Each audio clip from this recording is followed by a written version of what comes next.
What's up? Hey everybody, Corin the Clown here. This is a different setup. This is a completely different setup than what you're used to seeing me at. Different mic too, so that might sound a little bad. Apologies about that. I kind of just wanted to talk a little bit about more Persona 5 stuff, because I had other Persona 5 stuff that I wanted to put in the Persona 5 analysis video, but I didn't end up putting it in because I don't know. I wanted to stay under a certain time limit, so that's what happened. So yeah, I guess I'm just going to talk about it now, because I really like Persona 5. It probably was, I think I said in the video, like, I don't know if I like Persona 4 more, but Persona 5 was probably the most streamlined Persona game I ever played, and I think because of that, like, it's more enjoyable for me as a game. I don't really know, to be honest with you, though, because I haven't gone back and played Persona 4 or Persona 3 in a while. I'm kind of waiting on Persona 3 Reload to play Persona 3 again, but might play Persona 4 before that. I don't know. We'll see. But yeah, I wanted to talk about a couple of other things, and I didn't want to make like a whole nother like video that was like this huge project, so I just wanted to talk about it. Enjoy. I'm gonna put some Persona 5 Strikers gameplay underneath all this, so enjoy that. Been really enjoying Persona 5 Strikers. For anybody who has post-Persona depression and can't cure it, definitely play Persona 5 Strikers, because that game is just so good, and it's just more Persona 5 cast, and they all get like a lot more screen time, and it's just more of like them being friends, which is the best parts of Persona games for me. We actually get to have Haru like have more than just like a storyline, so definitely play Persona 5 Strikers. So what did I really want to talk about with Persona 5 that I wasn't able to talk about in the video? Mainly three things, and they all have to actually do with the third semester of Persona 5 Royal. I want to talk about Akechi, I want to talk about Yoshizawa-san, the new character added, and then Maruki as well, who is also another new character. Spoilers, big spoilers. I will be talking kind of about the whole entire third semester. So if you haven't played Persona 5 yet, leave now. Specifically if you haven't played Persona 5 Royal and the third semester, because the third semester is the original Persona 5 game. Great, fantastic game. The Persona 5 Royal third semester is like, oh my god, it's so good. So definitely go play that for yourself. But I specifically wanted to talk about, first off, let's talk about Akechi. Akechi was a character I wasn't able to get to in the original video. He is a pseudo party member for you for the Phantom Thieves for a little bit, but I wasn't able to get to him because kind of his story is a very long story. I'm going to try to sum it up as best as I can. Akechi starts off as a prince detective who you find out a little bit about. He's on the Phantom Thieves case. He's trying to figure out not only the Phantom Thieves, but he's also trying to figure out all the kind of like weird assassinations / like weird like mental shutdowns that's happening in Japan at the moment. But he joins you. He figures out that you're the Phantom Thieves. He joins you. He then is actually a traitor. He turns you into the police, but then it also turns out he's a double traitor. He's a double crosser because he's working for Shido. I think that's yeah, Shido. Masayoshi Shido. He is also working for Shido, who's kind of like the main bad guy for Persona 5, and he's also actually the Black Mask that a lot of the palace rulers are talking about, of a Persona user who is going into the metaverse and causing these mental shutdowns by killing off people in the metaverse. He's the person that killed Haru's dad. He's also the person that killed the principal of your school. So with all that wrapped up, his character arc is one that is fascinating to me, and I think it's a main reason why a lot of people like Akechi as a character, because he starts off as this prince detective. You literally can't find a single flaw with him. with your social link with him in Persona 5 Royal, you get like inklings of that here and there. He's still like this perfect character that like he is supposed to be, but you can see that he has kind of this propensity to like compete with Joker. Not only by like you start by playing billiards with him, but then you end up like challenging him in the metaverse, and he ends up giving you his glove as is like a sign of like, I will come back and defeat you one day. Probably one of my favorite scenes that they added in Persona 5 Royal, and I really like what they did with Akechi's social link as well. But then once you get to Shido's palace, go and change the heart or steal the heart of Shido, Akechi does end up kind of revealing himself once again, and then reveals himself as the Black Mask, and you see that his persona changes from Robin Hood over to Loki. What I think is fascinating about Akechi, and the first point I wanted to talk about is that Akechi has two personas. He has Robin Hood, and then he also has Loki. Robin Hood is the one that he kind of puts on as a face for like what his, like it is his Prince Detective persona.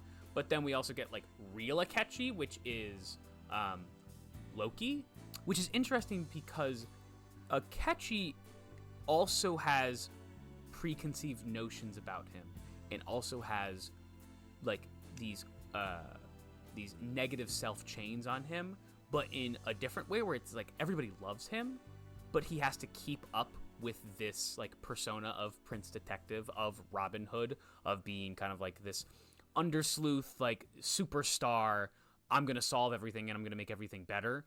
But in reality, he is Loki. He is this mass murderer. He is one that like just wants revenge, and he's like kind of heartless. And he's heartless for a reason. Like, he has had a bunch of terrible things happen to him. Shido is his biological father, but Shido kind of like threw away Akechi's mother, and Akechi kind of had to fend for himself. So like he has all these terrible things happen to him, and nothing positive. So that's like who he has become as a person, is this darker figure, this Loki. No one accepts that kind of like aspect of him, and they only use that aspect of him. Like, Shido only uses that aspect. But it's fascinating because when the Phantom Thieves find out that Akechi is like this murderer, like, yes, they're all like, oh my god, he's a murderer, like, that's terrible, but they also want to give him a chance. And they also know that it's not him and himself that is a bad person, but it's his circumstances that he grew up with. And I think it's a fascinating aspect to talk about, because it's an example of what happens when there are no positive chains in your life. Like, Akechi fully delves deep into like, oh, I have to be this fake person and I can't be my true self around people. And like, no one wants to listen to me. No one wants to know my story. So I'm going to create this whole entire other personality for people to like actually like me. But the Phantom Thieves are so willing to just accept him for who he is and tell him that he can change. And it's only because of their like very powerful and wonderful bonds that they created with each other that they can, look over all of the terrible things that Akechi has done, because someone's been basically controlling him most of his life.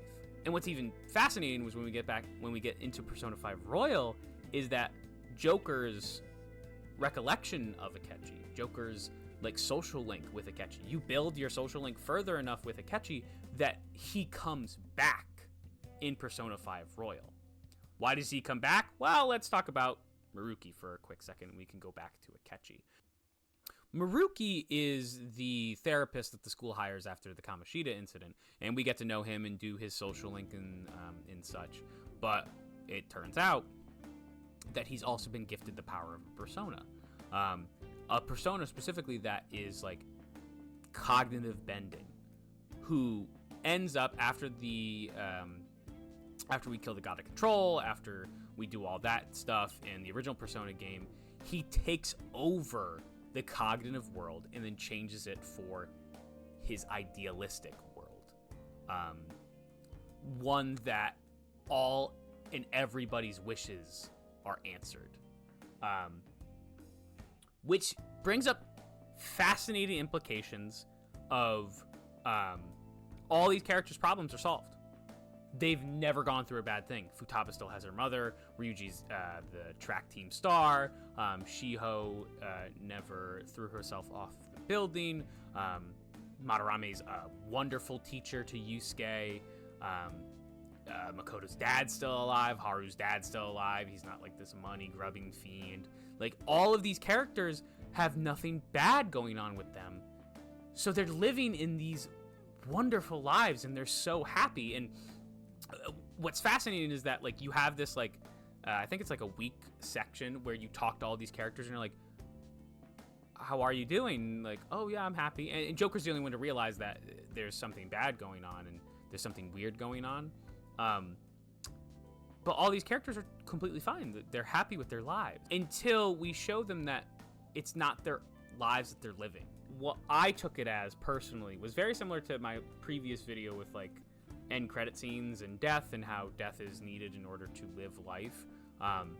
Is that like terrible things or things that are detriments to us in our life are what make us us, if that makes any sense. It's terrible to say, I know, but life is full of ups and downs, and without those downs, we can never have our ups. We can never grow as people. We can never change. So Maruki has basically created... I keep saying Maruki. Maruki has basically created this world where nothing changes. These characters have not grown. These characters are still together as people, but they're not as well as friends because they have their own ambitions and their own lives. But it's all hidden behind this false narrative. Which, let's go back to Akechi. Akechi is one of these people that is in this false narrative. We learn that it's Joker's wish, and it's the player's wish, because we form this great bond with Akechi, that brings him back at the end of the game, Persona 5 Royal. That is Joker's wish granted by Maruki, is that Akechi comes back. And what's fascinating is that Akechi hates it. Akechi despises being back alive because what he learned from the Phantom Thieves is that he doesn't have to be controlled anymore, and he doesn't want to be controlled anymore. He wants to live his own personal freedom, and his personal freedom is one of not being controlled. Even if it means not being alive, he'd rather be dead and die knowing that he was not controlled by anybody and being himself than being alive and being controlled by somebody and being part of this like weird idealistic world that he was brought back into, which speaks loads about Akechi's character and makes him like so much better than he originally was. But I just think it's fascinating that it's like our positive bonds and those positive chains that we built with Akechi that initially bring him back. But then Akechi learns that like to live his own personal freedom is of one to not be controlled by somebody. I'm telling you, the third semester is wild. The third semester in this game is completely nuts, but it's so good. One final thing I want to talk about was Yoshizawa, who is the final party member, the new party member that you have in Persona 5 Royal. It's a shame that she's only in the final dungeon, that you can only play as her in the final dungeon. I really like her character, and I really like her character design and how she plays. I do think she gets a little shafted just by being like this kind of thrown in character into this already very like tight story. But she does bloom beautifully in the third semester. Yoshizawa is also part of Maruki's idealistic world. Kind of TLDR. Yoshizawa had a older sister who, no, I'm sorry. Yoshizawa had a younger sister, Kasumi, who is like this star athlete.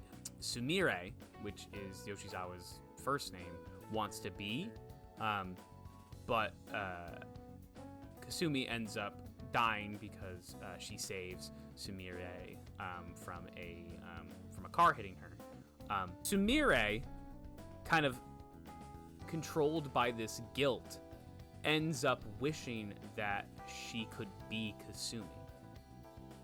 And Maruki allows that to happen because he has the power to. So we meet, which is the wildest thing. Like when I figured this out, when this like was revealed to me, I was like, "There's no way this game just did this," because this is amazing storytelling.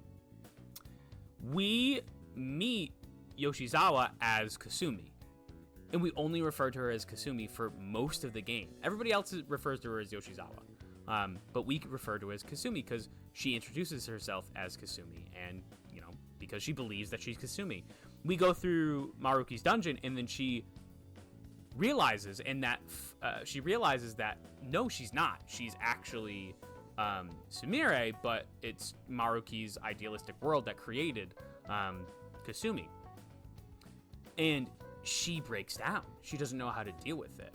And ultimately, she, similar to Akechi, doesn't live in her own personal freedom because it's too hard to live in that personal freedom.